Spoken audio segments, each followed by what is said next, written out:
Welcome back to my channel. Now, who's ready for some fighting words? In this video, I want to talk about Claressa Sheilds and also Savannah Marshall. Well, we had a little, break, but now we're back at it, and all the talk is done, all the training is done. We're here now.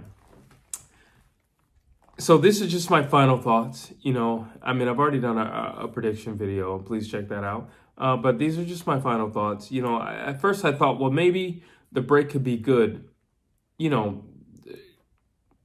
but then I realized, no, it really isn't good. One, physically, because as a fighter, you peak. So you're ready to go, you're charged to go. And then you have to halt. So you got all that aggression and you've been training to do something. And it's just like, you're almost like a wild dog behind a fence. You just want to get off the leash and just go do what you've been training to do. And then you can't do it.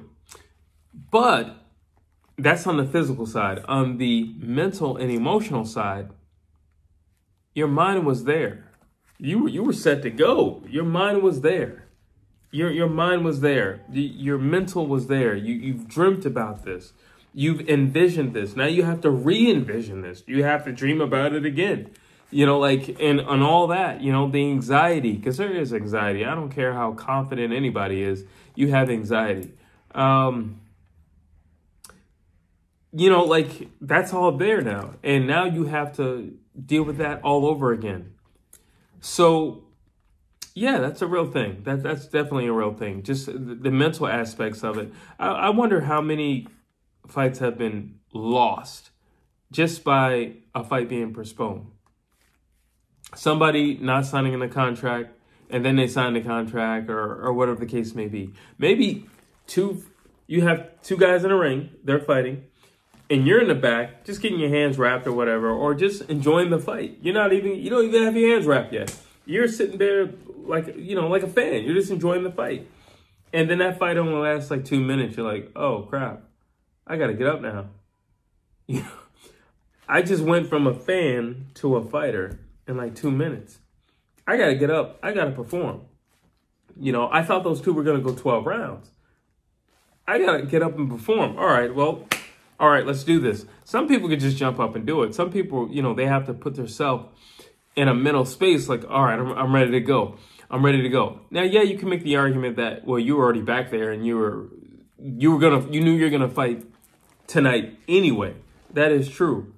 But you thought that was going to be a 12-rounder. You thought that was going to be a 12-rounder.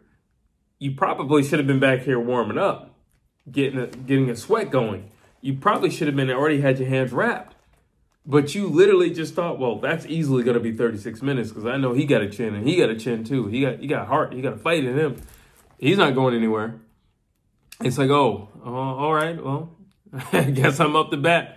And that can happen. That can happen. I'm just curious to know. Of course, we'll probably never know because that would mean that somebody would have to confess. I just wasn't ready in that particular moment. I would just have to confess that. I'm not ready right now. I'm not afraid.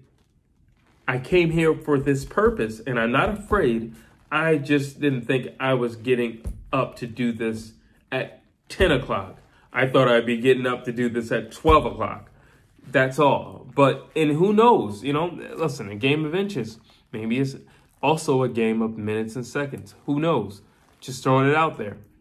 You've been set to go, and then, unfortunately, there was a passing, and everything halted. And now it's like, all right, now we're going back at it. All right, cool. Who knows? Now, just back to the physical, I wonder, could anything be added? Of course, something can be added. And they're professional athletes. So not only can something be added to the arsenal, but I feel at this stage they should definitely be able to pick it up quite easily if something were added. Do I think it's a safe thing to add something else? Unless they drilled it day and night, I wouldn't recommend adding something, that amount of time. Say if I just, for example, the game plan was A, B, C, and F. So A, B, C, and F. you've been training A, B, C, and F. And then a short hiatus, and then we come back, and you're like, A, B, C, F, and Z. And it's like, all right, well, I definitely know A, B, C, and F.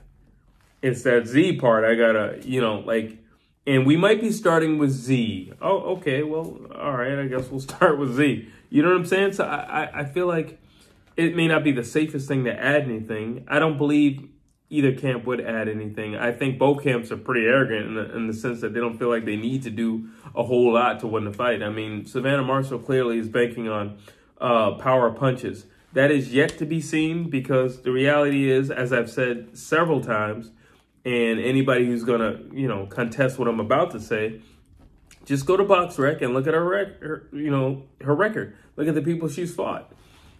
If you fight somebody who's had 30 losses, you should be able to get that person out of there. If you can't get that person out of there, you probably don't deserve to be here. So it's going to be really interesting. As I said, that's going to be really interesting, because when you look at her record on who she's fought, or she'll fight somebody after Claressa Sheilds has beaten him. You know what these two kind of remind me of? Just coming to think of it. Remember when the whole Pacquiao and Mayweather thing was being built up, and they would say, well, Pacquiao did a better job than Mayweather with this person, with Oscar De La Hoya, or he did a better job with this person. He did a better job with Shane Mosley. He did a better job. And it's like, yeah, but Floyd beat him first. No matter how you cut it, Floyd beat him first. So yes, Pacquiao did a worse job on them. He probably knocked them out or knocked them down, or they quit on a stool. Yeah, he did a Ricky Hatton. That's actually a perfect example. And he's like, well, look what, Pacquiao did to Ricky Hatton. He flattened him. Yeah, but Ricky Hatton was undefeated when Floyd fought him. And he not only beat him physically, he beat him mentally as well, in his own country. Now, you tell me which one's worse. To give somebody their first loss, verbally beat them up from pillar to post prior, then give them their first loss in their home country, or fight them and flatline them. I would still have to go with the first. It's a lot harder to beat an unbeaten fighter than to beat a fighter who's been beaten. So I'm still going to go with that. Now, when you look at Claressa Shields, she's fought girls who've never lost. Confidence, super high. Self-belief through the roof. And yeah, Savannah Marshall, she's going to answer a lot of questions in this fight. A lot of questions. I feel like she's going to have to answer more questions than Claressa Shields, because of the people she's fought. And don't get me wrong, I like Savannah Marshall. I actually like just her subtleties, but still, she's going to have to answer some questions. And the same thing with Claressa Shields. I don't think she should go in overly confident. I don't think she should go in there thinking she's just going to walk through Savannah either. I mean, that check hook of Savannah's is kind of nasty. That hook in general is kind of nasty. That right hook is nothing to play with. And I don't necessarily feel like Claressa should just think she's going to stand in front of Savannah Marshall all night. I mean, that is kind of her game from time to time, most of the time. But I don't think it will favor her if she does that, especially early. If she wants to, stand in front of Savannah after like round 6, by all means, because I don't think you're going to see the same Savannah Marshall after round 6. But to do it in round 1, not to say that Claressa doesn't have a granite chin or anything like that, because she's been popped. But Savannah, number 1, is not a small lady. In number 2, yes, she, you can argue the people who she's fought aren't the creme de la creme. However, one punch is still one punch. Like a one-punch knockout is always going to be a one-punch knockout. It still needs to be respected. So that's my take on that. Basically, everything that I said before still stands today. Basically, Claressa Shields does need to attack the body. She does need to ankle off. She does need to lead with that jab. She does need to keep the space. She does need to keep her high punch output. That's going to be a problem for Savannah because she's not, big on punch output. I think Claressa should fight backing up, at least in the first half of the fight, and let Savannah come to her. I think if Savannah, a lot of times she likes to counterpunch. If Claressa were to make her be the aggressor and then go to Savannah's body, I think that would be an interesting play. At the same time, I think Savannah, everything needs to be behind that jab. You're taller. You got those long arms. Jab, jab, jab, jab, jab. Jab with your power hand.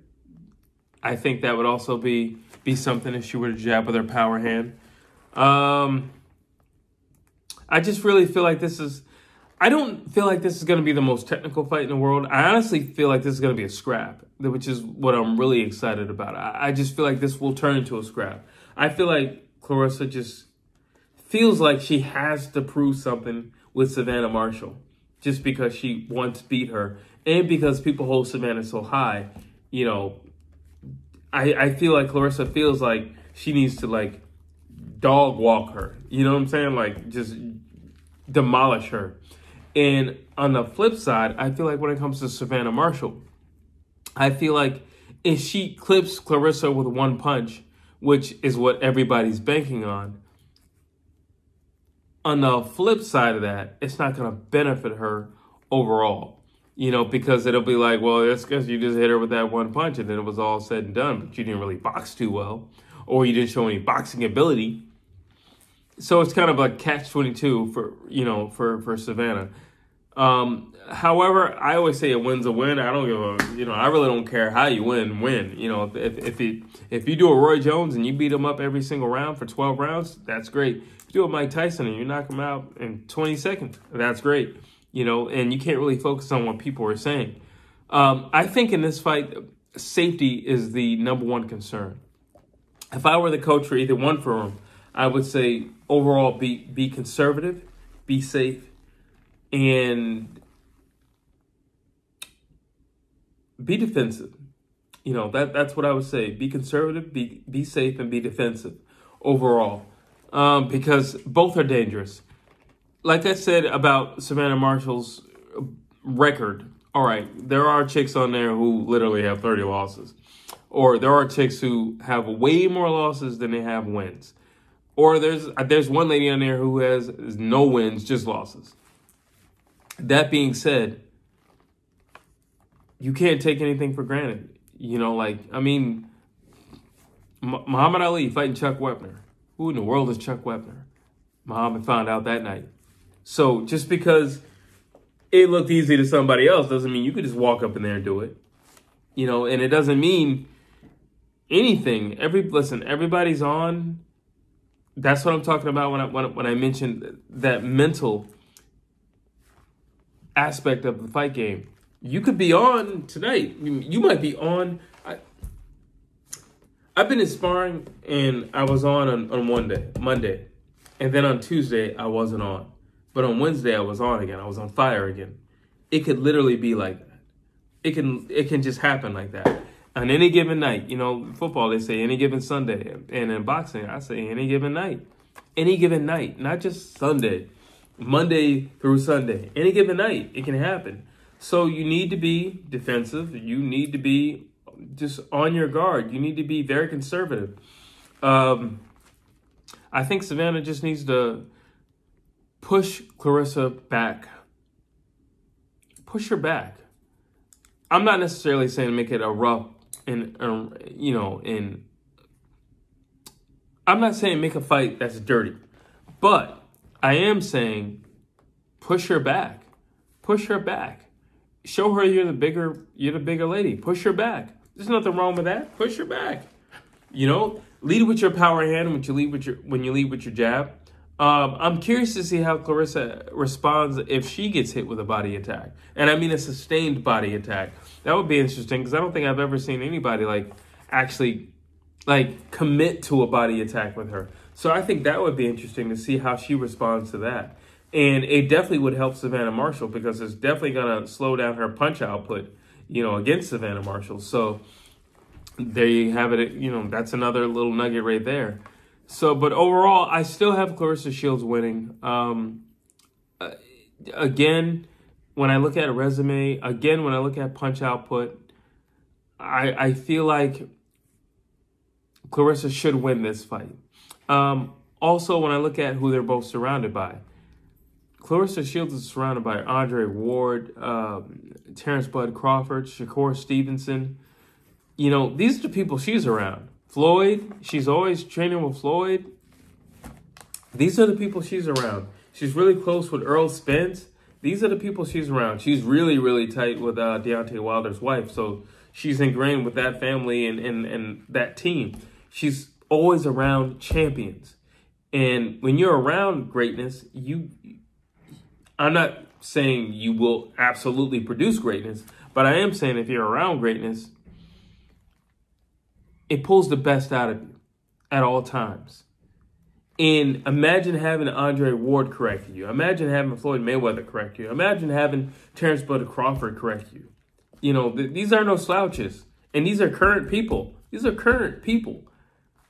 These are no slouches. So, I don't know. I still feel like it's going to be Claressa Shields. I do feel like it's going to be... it's a unanimous decision. I don't too much foresee her, laying Savannah Marshall out.